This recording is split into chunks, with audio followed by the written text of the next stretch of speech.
Assalamualaikum warahmatullahi wabarakatuh. Hello everyone, let me introduce myself. My name is Nur Azizah. You can call me Azizah. I am from Nursing Mayor Sultan Ageng Tirtayasa University. Pada video kali ini, saya akan membahas prinsip fisika dan biomekanika dalam keperawatan.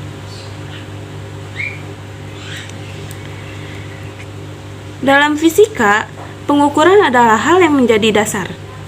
Sebelumnya, apa ya pengukuran itu?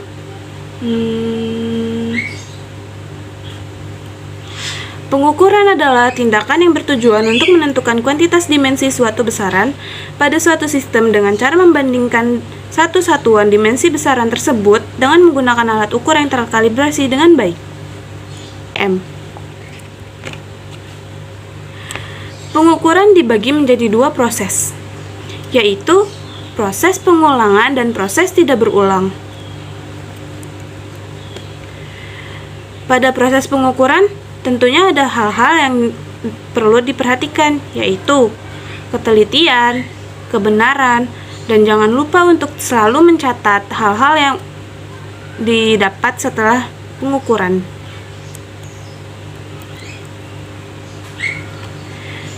Hasil pemeriksaan fisik dan hasil pengukuran laboratorium dapat menentukan apakah penderita tersebut sakit atau tidak.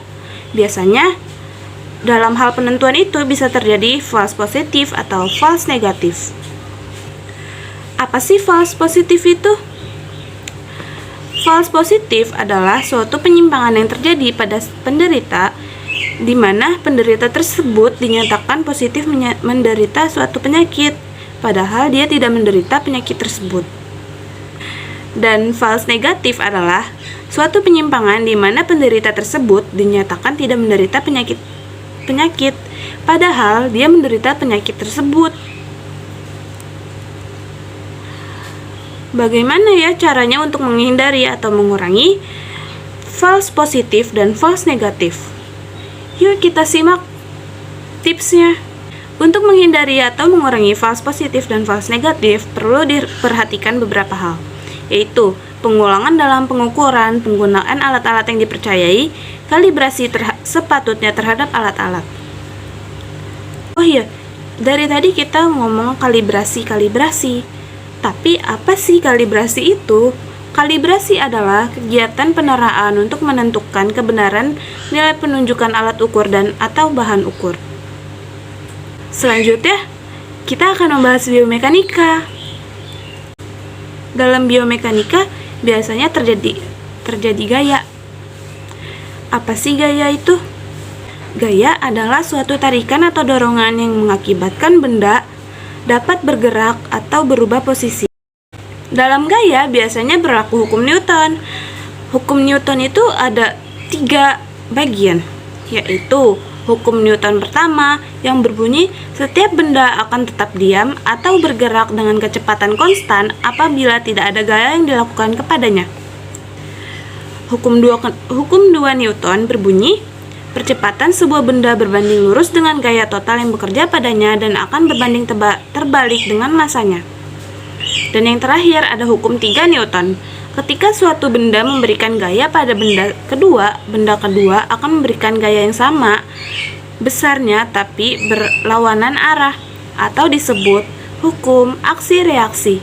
Gaya pada tubuh manusia dibagi menjadi 2, yaitu gaya pada tubuh manusia dalam keadaan statis dan gaya pada tubuh manusia dalam keadaan dinamis. Gaya pada keadaan statis adalah tubuh dalam keadaan statis, berarti tubuh dalam keadaan setimbang. Ada 3 sistem pengumpil yang bekerja pada tubuh manusia, yaitu kelas pertama sistem pengumpil, kelas kedua sistem pengumpil, dan kelas ketiga sistem pengumpil. Kelas pertama yaitu titik tumpuan terletak di antara gaya berat dan otot, misalnya kepala dan leher. Lalu kelas pengumpil kedua, gaya berat di antara titik tumpu dan gaya otot, yaitu contohnya tumit menjinjit. Mari kita simak contohnya.